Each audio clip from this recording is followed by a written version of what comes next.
j'ai l'impression qu'il y a 2 façons de perdre. C'est soit ils, entre énormes guillemets, ils, réussissent à nous écraser, soit on devient comme eux.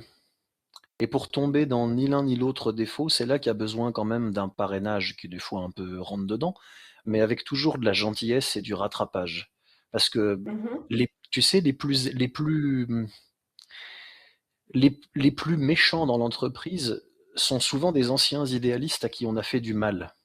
Ils se sont tellement illusionnés sur le fait que s'ils étaient gentils et bosseurs, ça allait leur être, ils allaient en être récompensés. Sinon, le monde serait vraiment un endroit monstrueux.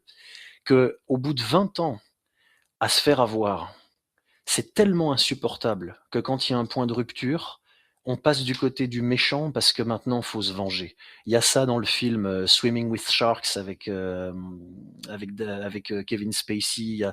Et il y a ça dans des films sur l'entreprise ou sur les mondes de business très durs comme Hollywood ou d'autres. Et j'ai l'impression que ton boulot, c'est un peu de faire en sorte que les gens restent pas dans la première catégorie et ne tombent pas dans pardon, dans la deuxième. Oui, absolument, parce que justement, moi, j'ai toujours euh, fait la promotion de la nuance. C'est vraiment quelque chose auquel je crois et j'ai toujours dit, aussi loin que je me souvienne, que la nuance, c'est pas l'absence en fait d'extrême, c'est la capacité à accepter que tout ça, ça coexiste.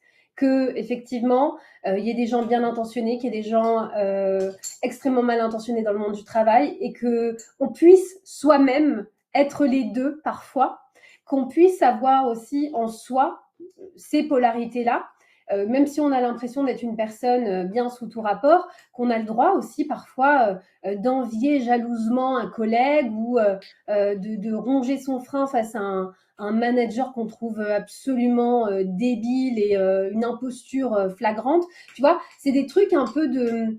En fait, moi, ce que je dis simplement à mes clients, et je travaille principalement aussi avec des dirigeants, c'est que quelque part, quand tu te voiles la face sur toi-même, tu passes à côté de ce que tu peux offrir de mieux à ce monde-là.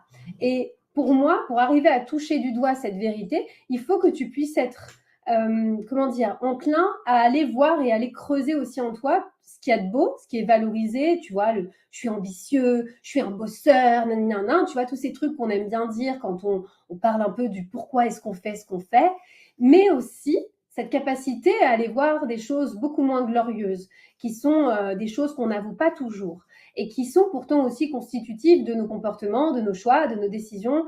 Et donc pour moi, je pense, hein, à mon humble niveau, que pour aller toucher du doigt cette catégorie, voilà, qui d'une certaine manière n'est plus illusionnée, ou en tout cas qui a une forme de pragmatisme, c'est aussi de enlever nos illusions sur nous-mêmes. Si on se projette comme voilà, exemple de tout reproche, qu'on pense que parce qu'on est une personne foncièrement gentille, il n'y a rien à dire, bah, je pense qu'en fait, on passe à côté de quelque chose et ça va être très, très difficile, tu vois, de vraiment voir le monde comme il est et de pouvoir soi-même offrir quelque chose d'intéressant.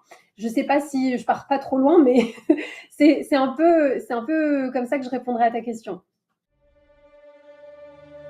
Un homme peut avoir tout ce qu'il veut s'il est prêt à faire des sacrifices.